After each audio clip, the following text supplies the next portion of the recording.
Siz kasal emassiz. Siz shunchaki bu ishni har kuni qilasiz va sizni intim mikroflorangiz buzilyapti. Agar sizda achishish, quruqlik, jinsiy aloqa paytida og'riq va tez-tez молочница, ya'ni zamburug' kuzatilsa, bu videoni oxirigacha ko'ring. Ko'pchilik ayollar o'ylashadi, bu psixologiya, bu meni gormonlarim va men o'zi shunaqaman, shunaqa yaratilganman deb. Lekin eng katta muammo intim gigiyenada, ya'ni intim gigiyenaga to'g'ri munosabatda bo'lmaslik va noto'g'ri vositalardan foydalanishdadir. Bu hammasi sizni har kuni ishlayotgan narsalaringizda. Ko'pincha og'riq keltiradigan vositalar bu agressiv, hidli, xushbo'y intim gellar.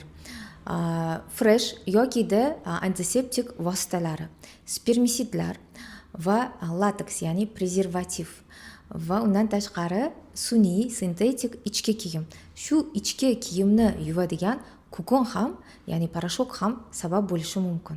Bular shilliq qavatni quritadi, himoyani kamaytiradi va tana bu narsalarga, bu vositalarga og'riq bilan javob beradi. Siz tushunmaysiz, nega menda og'riq bo'lyapti, nega achishish, nega quruqlik, nega mikrofloram buzilgan. Mikroflorani o'ziga oddiy suv bilan yuvishni o'zi kifoya. Mikroflora Alloh taolo shunday qilib yaratganki, bu bir mo'jiza. Uni o'zi bir hayotga, ichida bir hayotga ega.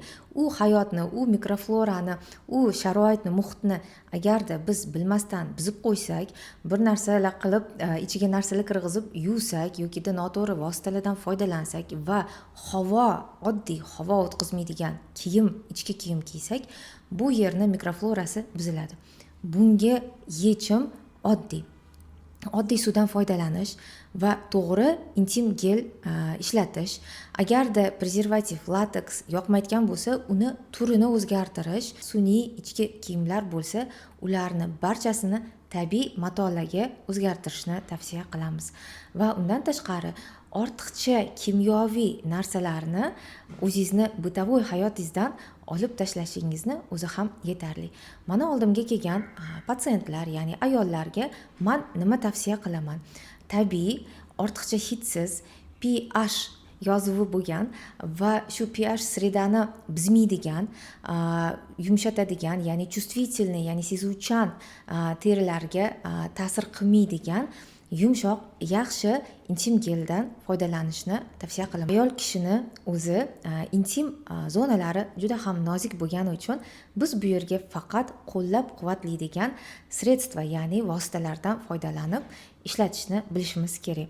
Ayniqsa tavsiya qiladigan vositalarimdan biri bu Soft brendini sensitive, ya'ni чувствительный, sezuvchan terilarga aloe verali, calendulali va fresh, ya'ni yashil idishga ega intim gelini tavsiya qilaman. Bu yerda tabiiy mahsulotlar ishlatilgan bo'lib va komponentlar to'g'ri sostavda bo'lgani uchun ayol kishini intim zonasini yaxshi parvarishlashga, o'zini yaxshi his qilishga, jinsiy hayoti yanada go'zal bo'lishiga yordam beradigan vositalardan biridir. Siz buzilgan yoki siz kasalmand emassiz. Siz prosta o'z tanangizni eshitishni bilmagansiz.